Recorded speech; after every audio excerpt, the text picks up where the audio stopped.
ஏரோதியாளை தன் மனைவி ஆக்கினதை யோவான் ஸ்நானன் கண்டிச்சதால ஜெயில போடுறான். அவனுக்கு ஃபர்ஸ்ட் யோவானை கண்டாலே பிடிக்காது. அப்புறம் யோவான் நீதியும் பரிசுத்தமும் உள்ளவர்னு புரிஞ்சு அவனுக்கு பயந்து ரொம்ப இன்ட்ரெஸ்டா அவன் அட்வைஸ் எல்லாம் ஏரோது கேட்குறான்.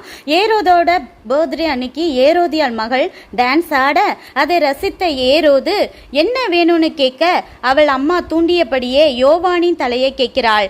ஏரோதுக்கு யோவானோடே தேவன் இருக்கிறார்னு தெரிஞ்சும் எல்லார் முன்னாடியும் வாக்கு கொடுத்துட்டோமே, மீறினா யார் என்ன மதிப்பா, என் இமேஜ் என்ன ஆகிறதுன்னு மனுஷரால வரும் மகிமையை அதிகம் தேடி யோவான் தலையை வெட்ட சொல்றான். இப்பவும் கூட இருக்கிறவங்க சினிமா உலக என்டர்டைன்மெண்ட்டுக்கு கூப்பிடும் போது ஃபர்ஸ்ட் வேணான்னு சொல்ற நிறைய ரசிக்கப்பட்டவங்க அந்த உலக சிநேகம் இவங்களை தள்ளி வச்சு தனிமையாக்கும் போது பயந்து அவங்க கூட திரும்ப நட்பு வச்சு பாவத்துல விழுகிறவங்க மனிதரால வரும் மகிமையை விரும்புறதால தன் ஜீவனை இழந்து போவாங்கன்னு புரிஞ்சு